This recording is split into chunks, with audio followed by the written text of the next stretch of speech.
All right, let's take a look at dealing with some new files. So first of all, if you open up a file over here, there's a quicker way to close it. So ideally, I don't like using my mouse as much as a lot of people do, just because using your mouse is slow. You have to put your hand on your mouse, you have to move it around, figure out where it is, then you have to actually place it in here. And believe it or not, after 8 hours of coding all day, that can take a lot of brain energy out of you. Or what you can do is, instead of closing it by clicking that X, on your command or on your keyboard, you can hit Command W, or you can go up to File, Close Editor, or Close Window. What I want to do is just close this particular file. So I hit Command W. It might be Control W for you if you're on Windows. I just hit Command W, closes that file for me.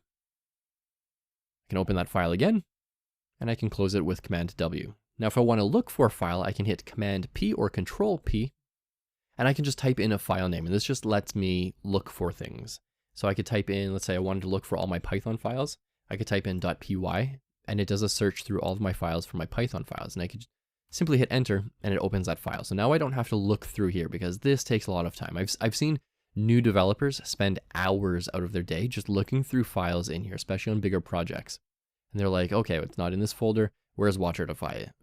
Is it in another folder? No, it's not in there. Where is it?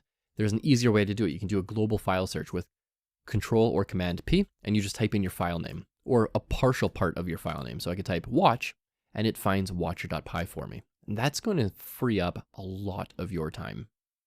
When we're creating new files, we can also go File, New. And that's fine, but that's sort of the slow way of doing it. And again, that's using our mouse. What I like to do is, if you go to File, you can see File, New File. It's just Control or Command N. I hope it's Control on Windows. Again, it's been a little while since I've been on Windows.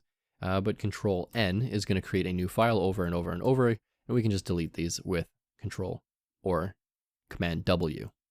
Now, if I want to change this file without saving it, let's say I've got some HTML in here. This is an H1. Now, if you don't know what that is, that's okay. This is just HTML, and it's all gray, and we don't want it to be all gray. Let's say we want some syntax highlighting, which is going to basically select this, and make the inside look like something different. We can save this as a .html, so File Save, or Command S, or Control S, and that's going to save this, or let you save this file. Or you can go down here, plain text, and you can select your file. Again, you can do this with a shortcut, or you can just go straight down to that bottom right. It's not too often you're actually going to need to do that with your mouse, go down to the bottom right, because VS Code is smart enough to detect what kind of file you want. As soon as you save this as a .html file, it will automatically set this as .html.